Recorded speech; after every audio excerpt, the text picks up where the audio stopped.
Latin American സാഹിത്യ കുലപതി Mario വാർഗാസ് യോസയ്ക്ക് വിട. Peruvian തലസ്ഥാനമായ ലിമയിലായിരുന്നു അന്ത്യം. 89 വയസ്സായിരുന്നു. 2010 സാഹിത്യ നൊബേൽ ജേതാവാണ്. ലാറ്റിൻ അമേരിക്കൻ സാഹിത്യത്തിന്റെ വശ്യമാന്ത്രികത, അതിശക്തമായ സാമൂഹിക വ്യാഖ്യാന പ്രതിബദ്ധത, ചരിത്രാന്വേഷണം, സമയകാലങ്ങൾ ചാടിമറിഞ്ഞുള്ള എഴുത്തുരീതി, രചനാസങ്കേതത്തിന്റെ തീഷ്ണത, അതായിരുന്നു സ്പാനിഷ് പെറൂവിയൻ സാഹിത്യ ഇതിഹാസം മാരിയോ വർഗാസ് യോസ. ഹാസ്യം, കൊലപാതക രഹസ്യം, രാഷ്ട്രീയം എല്ലാം യോസയുടെ കൃതികൾക്ക് ഇതിവൃത്തമായി. ആദ്യ novel The Time of the Hero കൈകാര്യം ചെയ്തത് ലിമയിലെ സൈനിക സ്കൂൾ വിദ്യാർത്ഥികളുടെ പച്ചയായ ജീവിതാവസ്ഥകൾ.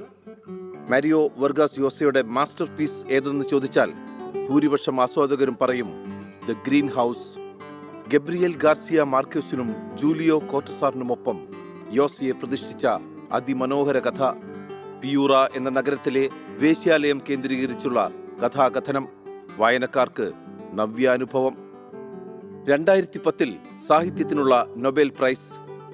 1990 പെറൂവിയൻ പ്രസിഡന്റ് തെരഞ്ഞെടുപ്പിൽ ആൽബർട്ടോ ഫിജിമോറിയോട് ദയനീയ തോൽവി. കമ്മ്യൂണിസ്റ്റ് ഭരണങ്ങളോടുള്ള സന്ധിയില്ലാ സമരം, ഒപ്പം അധ്യാപന വൃത്തിയും.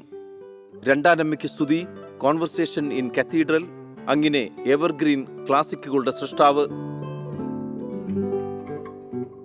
ലാറ്റിൻ അമേരിക്കൻ ബൂം എന്ന സാഹിത്യ പ്രതിഭാസത്തിന്റെ അവസാന കണ്ണി മാരിയോ വർഗാസ് യോസ തന്റെ 89 വയസ്സിൽ വിടവാങ്ങുമ്പോൾ നമുക്ക് നഷ്ടമാകുന്നത് സാഹിത്യത്തെ വിശ്വമനോഹരമാക്കിയ കഥാകുലപതിയെ.